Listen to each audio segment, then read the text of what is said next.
আসসালামু আলাইকুম। আশা করি মহান আল্লাহর রহমতে সবাই ভালো এবং সুস্থ আছেন। বয়স বাড়ার সাথে সাথে আমাদের শরীরের হাড় পাতলা হতে শুরু করে। এই হাড় পাতলা হওয়াটা মহিলাদের ক্ষেত্রে একটু বেশি এবং বেশ আগে থেকেই শুরু হয় এবং একটা সময় তা ভাঙতে শুরু করে। সামান্য হাঁচি দেওয়ার পর কোমরে ব্যথা হয়ে থাকে, আবার হালকাভাবে পড়ে যাওয়ার ফলে হাত ও পায়ের হাড় ভেঙে যাওয়ার মতো দুর্ঘটনা ঘটতে দেখা যায়। এই সমস্যাগুলো হয়ে থাকে হাড় ক্ষয় অর্থাৎ অস্টিওপোরোসিসের কারণে। নারীদের ক্ষেত্রে এটিকে একটি নীরব অথচ ভয়ঙ্কর রোগ হিসেবে দেখা যায়।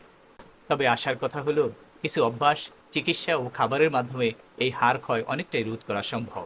তাই আজকে আমি কথা বলবো হাড় ক্ষয় অর্থাৎ অস্টিওপোরোসিস কি, মেয়েদের ক্ষেত্রে কেন এটা এত বেশি হয়, এর লক্ষণগুলো কি কি, এছাড়া কথা বলবো এর ঘরোয়া ও আধুনিক চিকিৎসা পদ্ধতি নিয়ে।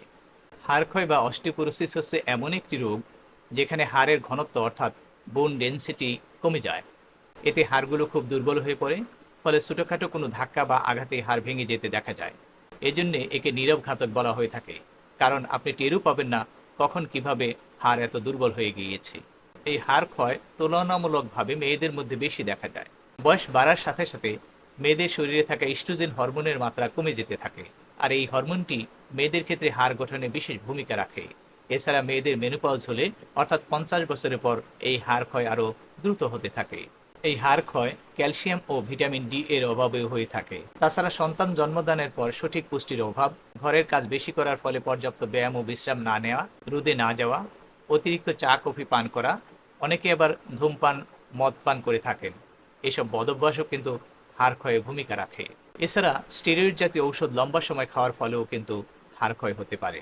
হাড় ক্ষয় হলে পিঠে বা কোমরে ব্যথা হবে, ধীরে ধীরে শারীরিক উচ্চতা কমে আসবে, সহজেই হাত পায়ের হাড় ভেঙে যেতে পারে অর্থাৎ স্পন্টানিয়াস ফ্র্যাকচার হতে পারে, পিঠ কুঁজু কিংবা বাঁকা হয়ে যেতে পারে, সামান্য একটু সময় দাঁড়িয়ে থাকলে কিংবা হাঁটলে ব্যথা অনুভব হতে পারে।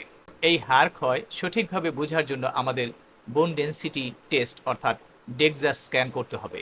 এটি হাড় ক্ষয় ডায়াগনোসিসের জন্য সবচেয়ে নির্ভরযোগ্য একটি পরীক্ষা। বয়স 45 থেকে 50 পার হলে নারীদের এই পরীক্ষাটি বছরে অন্তত একবার করা উচিত।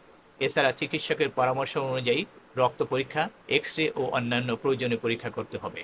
হাড় ক্ষয় প্রতিরোধে ঘরোয়া সমাধান হিসেবে ক্যালসিয়াম ও ভিটামিন ডি যুক্ত খাবার পর্যাপ্ত পরিমাণে খেতে হবে। দুধ, টক দই, ছানা, পনির, এসব খাবারে ক্যালসিয়াম ভরপুর থাকে। এছাড়া খেতে হবে ডিমের কুসুম, চিংড়ি মাছ, ডাবের পানি, তিলের বীজ। আর সকাল 8টা থেকে 10টার মধ্যে প্রতিদিন অন্তত 20 থেকে 25 মিনিট রোদে বসতে হবে। এতে করে যথেষ্ট পরিমাণ ভিটামিন ডি পাওয়া যেতে পারে। প্রয়োজনে চিকিৎসক ভিটামিন ডি ও ক্যালসিয়াম সাপ্লিমেন্ট খেতে দিতে পারেন। নিয়মিতভাবে ব্যায়াম করতে হবে। হাঁটা, সিঁড়ি দিয়ে ওঠানামা, হালকা জাম্পিং বা যোগব্যায়াম হাড় শক্ত করতে সাহায্য করে। প্রতিদিন অন্তত 30 মিনিট হাঁটতে হবে এবং 10 থেকে 15 মিনিট স্ট্রেচিং করতে হবে। সাথে যোগব্যায়াম, সাইক্লিং করতে হবে। এগুলো হাড়কে সক্রিয় ও মজবুত রাখতে সাহায্য করে। ধূমপান ও অতিরিক্ত কফি পান বন্ধ করতে হবে। এ দুটি অভ্যাস আমাদের শরীর থেকে ক্যালসিয়াম বের করে দেয়, যার ফলে হাড় দুর্বল হয়ে যায়। আর যদি খেতেই চান, তাহলে দিনে 2 কাপের বেশি চা বা কফি পান না করাই ভালো। হরমোনজনিত চিকিৎসার মধ্যে হরমোন রিপ্লেসমেন্ট থেরাপি নিতে পারেন। মেনোপজের পর চিকিৎসকগণ এসব হরমোন চিকিৎসা দিতে পারেন, তবে এটা সবসময় প্রয়োজন হয় না এবং ডাক্তারি পরামর্শ ছাড়া এই চিকিৎসা নেওয়া উচিত নয়। পর্যাপ্ত প্রোটিনযুক্ত খাবার খেতে হবে। মনে রাখতে হবে, হাড় শুধু ক্যালসিয়ামে গঠিত হয় না, প্রোটিনও লাগে। তাই ডাল, মুগ ডাল, ডিম, মাছ ও মুরগির মাংস পর্যাপ্ত পরিমাণে খেতে হবে।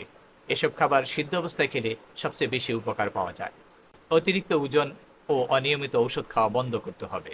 ওজন খুব বেশি হলে হাড়ের উপর চাপ পড়ে, আবার স্টেরয়েড জাতীয় ঔষধ লম্বা সময় খেলে হাড় ক্ষয় বেড়ে যায়। বেশ কিছু গুরুত্বপূর্ণ কথা আমাদের মনে রাখতে হবে। গর্ভাবস্থার পরে মায়েদের সঠিক ডায়েট নিশ্চিত করতে হবে। মেয়েদের 30 বছর পার হলে নিয়মিতভাবে স্বাস্থ্য পরীক্ষা করতে হবে। লজ্জা বা ব্যস্ততার কারণে চিকিৎসা এড়িয়ে যাওয়া যাবে না।